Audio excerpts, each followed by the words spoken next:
आज तुम्हें जो जीवन जीउच से जीवनर अनेक समस्यार मूल कारण बाहर दुनिया नुहे तुम निज मन अटे।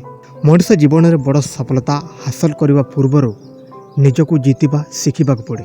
जो लोक निजर इच्छा को कंट्रोल कर पारे, निजर राग को शांत कर पारे, निजर आलस को हराई पारे, से बाहर जगतर कौन युद्ध में दीर्घ समय पर्यंत जीति पारे। सेल्फ कंट्रोल माने केवल निजक बंद करदेवा नुहे, यह हूँ निज जीवन ट्रेनिंग को निज हाथ में धरवा।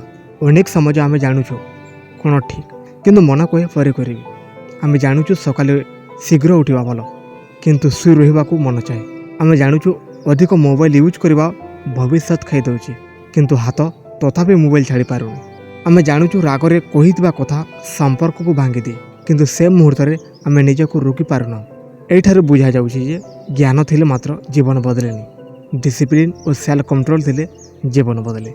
जो लोक आज निजर छोट छोट इच्छा को कंट्रोल कर पारुछि से काली बड़ बड़ सफलता हासिल कर पारिबो। कारण सफलता से मानकु मिलेनी जो माने मात्र मोटिवेशन में चलती।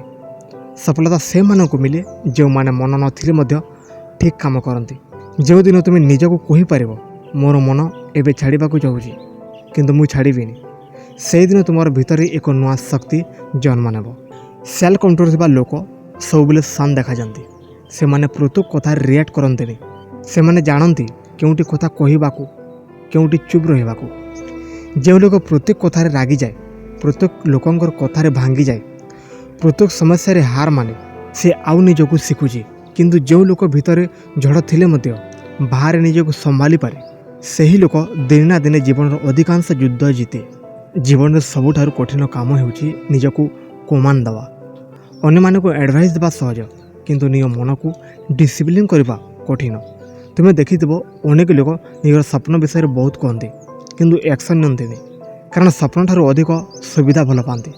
जो लोक सुविधा को छाड़ी असुविधा प्रैक्टिस करें से लोक अन्य मानक पछाड़े छाड़ी आग को जाए। सेल्फ कंट्रोल अर्थ होची मन कहूता प्रत्येक कथा को न मानिबा। मन केबे कहब आज न करले भी चलिबो, केबे कहब एते कष्ट कहीं, केबे कहब अन्य माने मध्य तो छाड़ी देउछंती किंतु तुम्हारा फ्यूचर से डिसीजन उपर निर्भर करे। से डिसीजन तुम्हें यही छोट निष्पत्ति नौच। एक घंटार डिस्कसन केवल गोटे घंटा नुहे, यह धीरे धीरे एक वर्षर गैप तैयारी करे। अनेक लोग कहते मो पाखरे टैलेंट नहीं किंतु जीवन में टैलेंट ठारू डिसिप्लिन अधिक पावरफुल।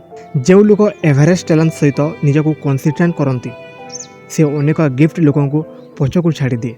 कारण गिफ्ट लोक सब बेले इन्स्पायर रहते नहीं किंतु डिसिप्लिन लोक इन्स्पायर नथिले काम करती।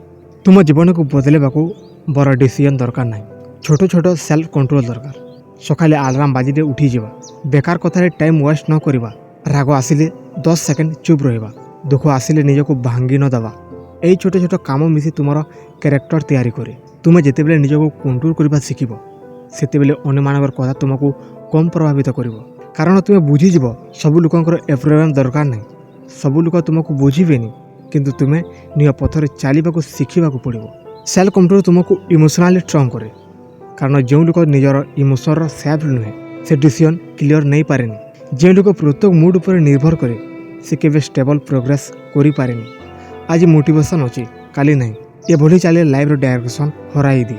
देखो जीवन में फ्रीडम सेते बेले मिले जिते तुम्हें डिसिप्लिन को एक्सेप्ट करो। जो लोक निजको कंट्रोल करि पारेनी से हैबिटर दास हो जाए। जो लोक हैबिट को कंट्रोल करि पारे से फ्यूचर को सेल्फ करि पारे।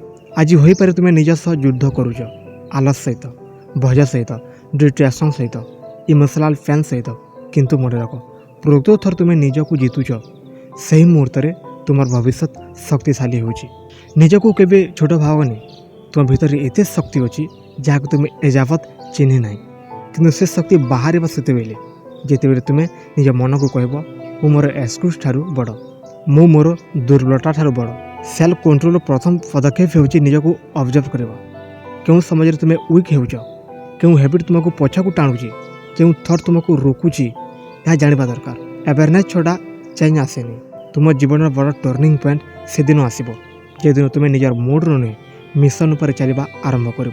मन चाहू कि न चाहू काम करने लोक मैंने प्रशंसा करूँ कि न करूँ, इग्नोर करूँ कि न करूँ, आग को बढ़ा यह ही तो सत्य ट्रेंड। देख जीवन सबुठारु बड़ जीत बाहर क्या नुहे निज भीतर दुर्बलता को हरइबा। दुनिया रे अनेक लोक अच्छा ଯେଉଁମାନେ ବହୁତ କିଛି ଜାଣନ୍ତି, ବହୁତ କଥା କହନ୍ତି, ବହୁତ ସ୍ୱପ୍ନ ଦେଖନ୍ତି, କିନ୍ତୁ ସବୁଠାରୁ ଅଳ୍ପ ଲୋକ ସେମାନେ ଯେଉଁମାନେ ନିଜ ମନକୁ କଣ୍ଟ୍ରୋଲ କରିପାରନ୍ତି। କାରଣ ମନକୁ କଣ୍ଟ୍ରୋଲ କରିବା ମାନେ ନିଜ ଜୀବନରେ ଡାଇରେକ୍ସନକୁ କଣ୍ଟ୍ରୋଲ କରିବା।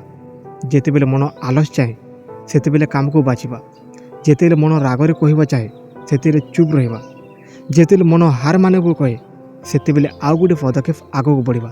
ଏହାଠାରୁ ନିଜର ସତ୍ୟ ଶକ୍ତି ଆରମ୍ଭ ହୁଏ। ତୁମେ ହୋଇପାରେ ଏହି କ୍ଷଣି ସେ ଅବସ୍ଥାରେ ଅଛ ଯେଉଁଠାରେ ମନ ବହୁତ ଥର ତୁମକୁ ଡିଷ୍ଟ୍ରାକ୍ଟ କରୁଛି। କେବେ ମୋବାଇଲ, କେବେ ଭଜ, କେବେ ଅନ୍ୟମାନଙ୍କର କଥା, କେବେ ନିଜର ଡାଉଟ୍, ସବୁ ମିଶି ତୁମକୁ ଲକ୍ଷ୍ୟକୁ ଦୂରେଇ ନେଉଛନ୍ତି। କିନ୍ତୁ ମନେ ରଖ, ଏସବୁ ସମସ୍ୟା ତୁମକୁ ଭାଙ୍ଗିବାକୁ ନୁହେଁ, ତୁମକୁ ଶକ୍ତିଶାଳୀ କରିବାକୁ ଆସିଛି। ଯେଉଁ ଲୋକ ପ୍ରତ୍ୟେକ ଡିଷ୍ଟ୍ରାକ୍ସନ୍ ଉପରେ ଫୋକସ୍ କରିବା ଶିଖିଯାଏ ସେହି ଲୋକ ଆଗକୁ ବଢ଼ିଥାଏ। କାରଣ ଦୁନିଆରେ ସୁଯୋଗ ସମସ୍ତଙ୍କୁ ମିଳେ, କିନ୍ତୁ ସେହି ସୁଯୋଗକୁ ଧରିବା ପାଇଁ ଡିସିପ୍ଲିନ୍ ମାଇଣ୍ଡ ଦରକାର। ତୁମର ଫ୍ୟୁଚର କାହାର ଲକ୍ ଉପରେ ଡିପେଣ୍ଡ କରୁନାହିଁ, ଏହା ଡିପେଣ୍ଡ କରୁଛି ତୁମେ ପ୍ରତିଦିନ ନିଜକୁ କେତେ କଣ୍ଟ୍ରୋଲ କରୁଛ। ଗୋଟେ ଦିନ ଡିସିପ୍ଲିନ୍ ଛୋଟ ଲାଗିପାରେ, କିନ୍ତୁ ସେ ଡିସିପ୍ଲିନ୍ ଦିନକୁ ଦିନ ଯୋଗ ହୋଇ କ୍ୟାରେକ୍ଟର ହୁଏ, ଏବଂ କ୍ୟାରେକ୍ଟର ହେଉଛି ଡେଷ୍ଟିନିର ମୂଳ। ଯେଉଁ ଲୋକ ପ୍ରତିଦିନ ନିଜର କମିଟମେଣ୍ଟକୁ ରେସ୍ପେକ୍ଟ କରେ ସେ ଧୀରେ ଧୀରେ ଏମିତି ପର୍ସନାଲିଟି ତିଆରି କରେ ଯାହାକୁ ଦୁନିଆ ଇଗ୍ନୋର କରିପାରେନି। କେବେ କେବେ ତୁମକୁ ଲାଗିପାରେ ଯେ ପ୍ରୋଗ୍ରେସ ବହୁତ ସ୍ଲୋ, ତୁମେ ଏଫର୍ଟ ଦେଉଛ କିନ୍ତୁ ରିଜଲ୍ଟ ତୁରନ୍ତ ଆସୁନି। ସେଠାରେ ମଧ୍ୟ ସେଲ୍ଫ କଣ୍ଟ୍ରୋଲ ଦରକାର, କାରଣ ଇମ୍ପେସେନ୍ସ ଲୋକ ମଝା ରାସ୍ତାରେ ଛାଡ଼ି ଦେଉଛନ୍ତି, କିନ୍ତୁ ଯେଉଁ ଲୋକ ନିଜର ଇମୋସନକୁ କଣ୍ଟ୍ରୋଲ କରି ପେସେନ୍ସ ରଖନ୍ତି ସେମାନେ ଦିନେ ଦିନେ ବଡ଼ ରିଜଲ୍ଟ ଦେଖନ୍ତି। ବୀଜ ପୋତିବା ସହିତ ଗଛ ହୁଏନି, କିନ୍ତୁ ଯେଉଁ ଲୋକ ଧୈର୍ଯ୍ୟ ରଖେ ସେ ଫଳ ମଧ୍ୟ ଦେଖେ। ସେଲ୍ଫ କଣ୍ଟ୍ରୋଲ ମାନେ ନିଜକୁ କଠୋର ଭାବେ ସୟା ଦେବା ନୁହେଁ, ଏହା ନିଜର ଫ୍ୟୁଚର ପାଇଁ ନିଜକୁ ପ୍ରୋଟେକ୍ଟ କରିବା। ଯେତେବେଳେ ତୁମେ ଅନାବଶ୍ୟକ କଥାରେ ଟାଇମ୍ ୱେଷ୍ଟ କରୁନାହଁ ସେତେବେଳେ ତୁମେ ତୁମର ଫ୍ୟୁଚରକୁ ପ୍ରୋଟେକ୍ଟ କରୁଛ। ଯେତେବେଳେ ତୁମେ ରଙ୍ଗ ହ୍ୟାବିଟ୍କୁ ଷ୍ଟପ୍ କରୁଛ ସେତେବେଳେ ତୁମେ ତୁମର ଏନର୍ଜିକୁ ସେଭ୍ କରୁଛ। ଯେତେବେଳେ ତୁମେ ନେଗେଟିଭ୍ ରିଆକ୍ସନକୁ ରୋକୁଛ ସେତେବେଳେ ତୁମେ ନିଜର ଫେସ୍କୁ ସେଭ୍ କରୁଛ। ଏହି ଛୋଟ ଛୋଟ କଣ୍ଟ୍ରୋଲ ଦିନେ ନା ଦିନେ ତୁମର ଜୀବନର ବଡ଼ ଷ୍ଟ୍ରେନ୍ଥ ହୋଇଯିବ। ମନେ ରଖ, ଦୁନିଆ ସବୁବେଳେ ତୁମକୁ ଟେଷ୍ଟ କରିବ। କେବେ ଇନସଲ୍ଟ ଆସିବ, କେବେ ଫେଲିୟର ଆସିବ, କେବେ ଟେମ୍ପଟେସନ୍ ଆସିବ, କେବେ ଲୋନଲିନେସ୍ ଆସିବ, କିନ୍ତୁ ପ୍ରତ୍ୟେକ ସିଚୁଏସନରେ ତୁମର ରିଆକ୍ସନ୍ ହିଁ ତୁମର ଲେଭେଲକୁ ଡିସାଇଡ୍ କରିବ। ଯେଉଁ ଲୋକ ପ୍ରତ୍ୟେକ ଚ୍ୟାଲେଞ୍ଜରେ କ୍ଲାମ୍ କରିପାରେ ସେହି ଲୋକ ଭିତରୁ ପାୱାରଫୁଲ୍। କାରଣ ସତ୍ୟ ଷ୍ଟ୍ରେନ୍ଥ ମସଲରେ ନୁହେଁ ମାଇଣ୍ଡରେ ଥାଏ। ସେଥିପାଇଁ ଯେତେ କଷ୍ଟ ଆସୁ ନିଜକୁ ଭାଙ୍ଗି ଦିଅନି, ଯେତେ ଟେମ୍ପଟେସନ୍ ଆସୁ ନିଜକୁ ଗୋଲକୁ ଭୁଲି ଯାଅନି, ଯେତେ ସ୍ଲୋ ପ୍ରୋଗ୍ରେସ୍ ହଉ ରହିଯାଅନି। କାରଣ ଆଜି ତୁମେ ଯେ ସେଲ୍ଫ କଣ୍ଟ୍ରୋଲ ବୁଲ୍ଡ କରୁଛ ସେହି ତୁମକୁ ଏମିତି ଏକ ଜୀବନ ଦେବ ଯାହାକୁ ତୁମେ ଗର୍ବ ସହିତ ଦେଖିପାରିବ, ଏବଂ ସେହିଦିନ ତୁମେ ବୁଝିଯିବ ସବୁଠାରୁ ବଡ଼ ପାୱାର ବାହାରେ ନୁହେଁ ନିଜ ଭିତରେ ଥିଲା।